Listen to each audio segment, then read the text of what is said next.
Hello Internet, another disassembly video, this time of this MSI 570 8 GB MSI Armor. I had this card for a while, has some memory problems, still trying to figure out which memory modules, and if I can change the memory modules or in general if it's feasible to repair it. So again, this is a Armor variant. Again, Armor means very basic cooler. So basically this dual fan design is what cools the card, produces airflow towards the components on the bottom of the PCB, and provides with adequate heating, not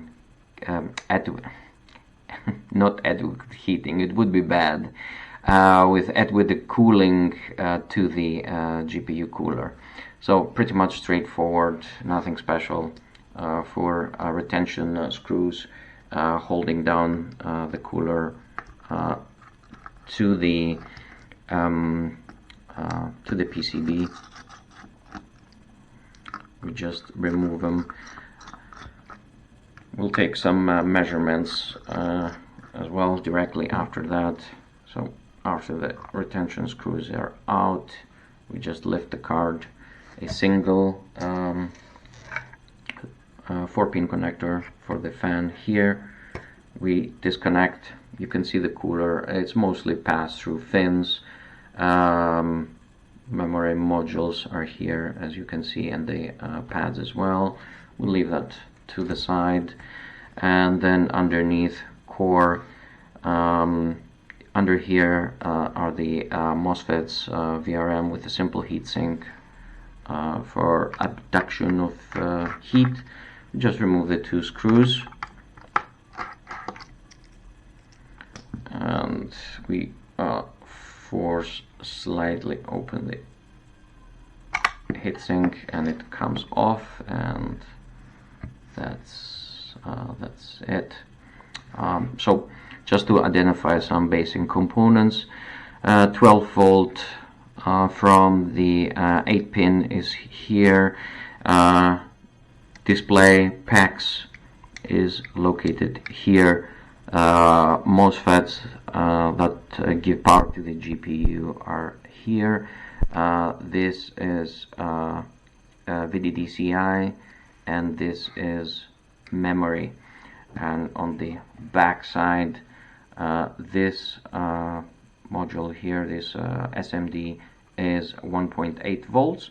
All these 3 capacitors here on this side, you can measure 1.8 volts, and as you can see here, pretty obvious, this is a 5 volt and 5 volts connector, and this connector here is 5 volts, and this is 12 volts.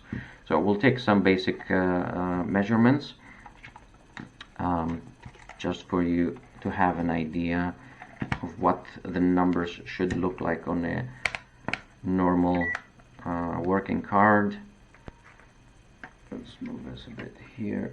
Yeah, so 1 lead to ground.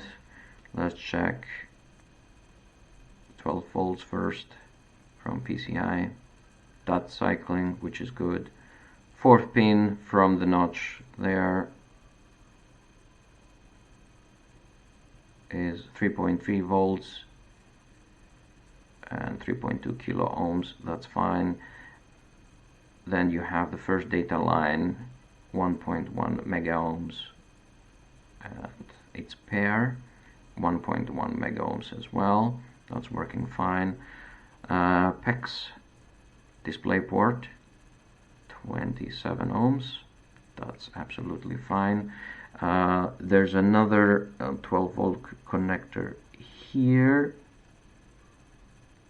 which should be cycling, and it's cycling. The other 12 volt connector is here, which should be also cycling. and it's cycling. You have memory here, 23 ohms, which is absolutely fine. And now for the VDDCI, we need to flip the card again, one ground, one probe on the ground and the other one here on the inductor, 29 ohms.